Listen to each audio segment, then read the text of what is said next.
So this, I thought, should have been the biggest story this week, and it barely got any news. And here's the majority report covered it. So Israel, so far it's been at least, 30,000 Palestinians have been killed, and like over 1,000 Israelis in this conflict with Hamas. But yeah, I mean, Israel's basically bombed them, starved them out. They've cleared out areas in northern Gaza. I mean, just hundreds of thousands of refugees. Lots of people dead, lots of children dead. They blew up a hospital. Israelis blew up a hospital. You know, Hamas has been equally bad. But Hamas is not the Palestinian people. But the Palestinian people are suffering because of this. Well, the International Court, or The Hague, was saying, look, this looks like a genocide. Israel needs to knock it off. That was a couple months ago. Now it's escalated, and this is what the International Court did recently, and this is the majority report, and they covered it this week. But here is ICC prosecutor, I guess chief prosecutor, Karim Khan, announcing those arrest warrants. I can also confirm today that I have reasonable grounds to believe, on the basis of evidence collected and examined by my office, that Israeli Prime Minister Benjamin Netanyahu and Minister of Defense Yoav Gallant bear criminal responsibility for the following international crimes committed on the territory of the State of Palestine from at least the 8th of October 2023.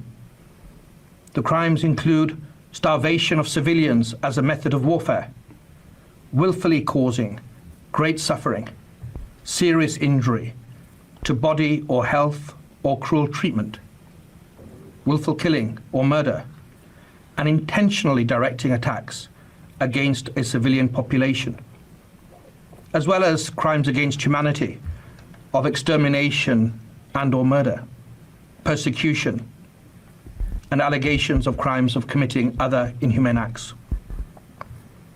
It's alleged that these crimes were committed in the context of the ongoing armed conflict and as part of a widespread and systematic attack against the civilian population of Gaza pursuant to a state policy.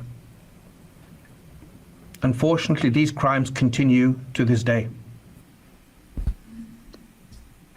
Of course, just prior to that, Khan said the ICC prosecution team is seeking warrants as well for the Hamas leader supposedly in Gaza. I don't know if he's actually supposedly in Gaza, but the leader within Gaza, Yahya Sinwar, and so the International Court issued arrest warrants for Netanyahu and his defense minister and the leaders of Hamas. I mean, they're not going to be able to do much. I mean, it's more symbolic than anything else at this point. But it puts a lot of pressure now on Biden, who's, he's cut back some of the weapons, but he's been all in on Israel, and this has gotten worse and worse and worse. And they stopped counting at 30,000 deaths in Palestine. You know why they stopped counting? Because it's so war-torn over there, there's no ability to count. When you lose ability to count the number of dead, things have gotten really fucking bad. I mean, they were bad if you're counting dead, but...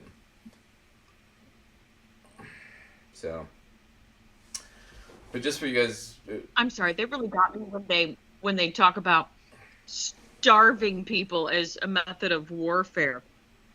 Starving civilians, yeah. Right. Yeah, I see, like, starving troops, I could see that. We've done that before, but that's a little different. I mean, it's still horrible, but it's different. I mean, this is, it looks like a genocide. It looks pretty bad. I mean, they've been an apartheid state. They've been declared an apartheid state for years. And they had a problem with, that was the interesting thing, was South Africa was the one who brought that up at the UN. And South Africa used to be an apartheid state until the 90s, for those of you who don't know this, where, if you were black, you were a lower class citizen. In fact, that's where Elon Musk got his money. His father owned one of the largest emerald mines there, and all of his workers were basically black serfs who didn't have equal rights. So that's why Elon Musk is such a fucker. That's where he got his money, from daddy basically running what's tantamount to slave labor. It's not exactly slave, it's serf labor, but yeah, but they fought back. Then of course, what was his name? I'll think of it in a minute. But yeah, they stopped being an apartheid state. But once they stopped, that was what the thing was. They went to the UN and said, "Hey, we think Israel's an apartheid state." They said, "Why is that?" It's like, because Israel and South Africa, apartheid South Africa, were in cahoots together to help each other suppress Israel, suppressing the Palestinians, and South Africans suppressing the black people, the South African black people.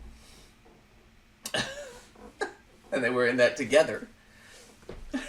So it's bad, and the Israeli people are not happy about this. The Israeli people are not in support of this. It's a small regime in that government that controls it that's been a problem. And Netanyahu hasn't faced an election in 12 years. I mean, he's basically a dictator at this point. And it's become a big problem. And that's escalated even further because, and let's go to Fareed Zakaria report this. I thought this was really fascinating. Let's see if this comes up. Here we go. This is what's going on within Israel right now, within their government. And this is insane. Something very unusual is happening in Israel. Senior military officials have begun voicing criticism of Prime Minister Benjamin Netanyahu's conduct of the war in Gaza.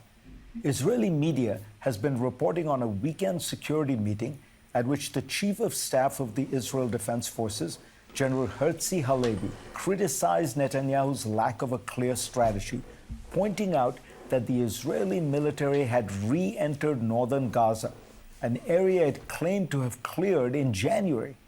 He warned that unless there was a plan to set up some kind of non-Hamas government in these areas, the IDF would have to keep repeating these kinds of operations endlessly.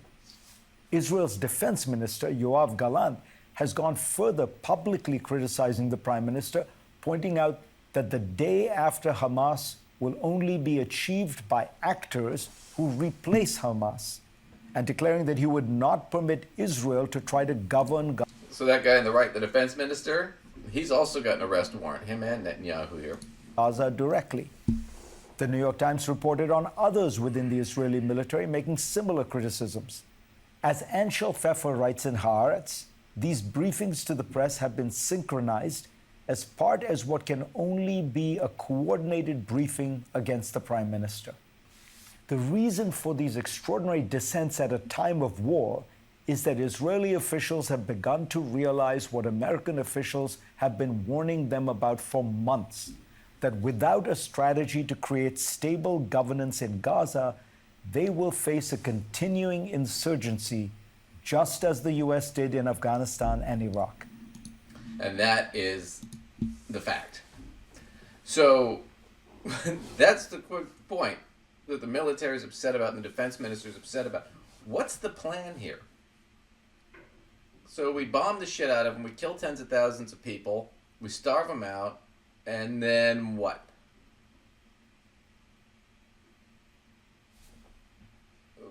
How do they start a new government? How do they start a new regime?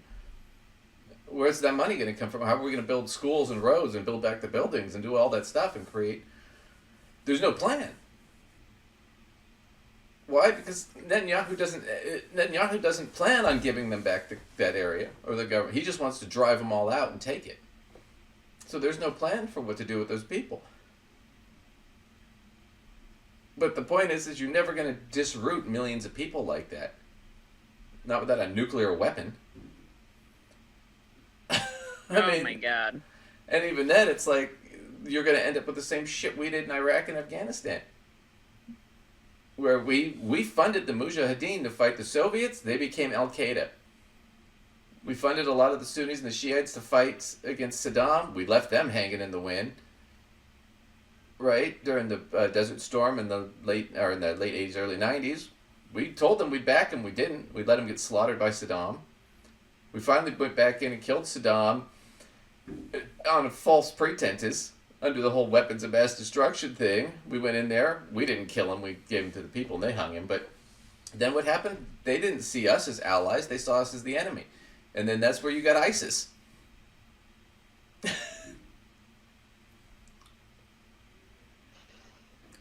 Now What a nightmare. You got into Palestine to fight Hamas. Instead, you killed a bunch of civilians. Now you got a bunch of teenage kids and young kids without parents.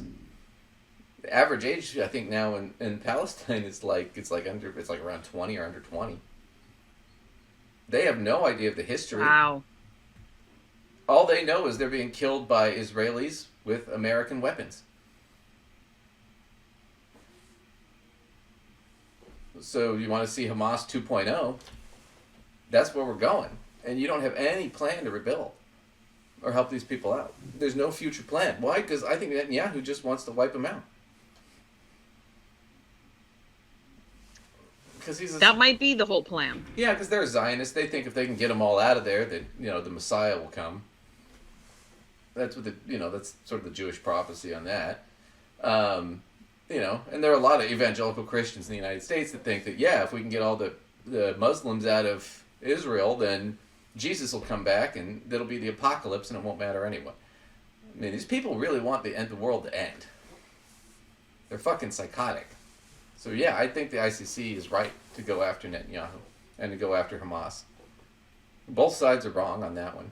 The problem is I don't care about Hamas and I don't really care about the Israeli government. I do give a shit about the Palestinian people and the Israeli people. There's no reason that they need to get caught in this crossfire, and that's the problem, is they are. So we'll see how it plays out. I mean, I don't know enough about it to make a prediction. I don't see it ending well. So. No, it couldn't possibly. However, I couldn't predict either, honestly. No, there's really no way to know what's going to happen at this point.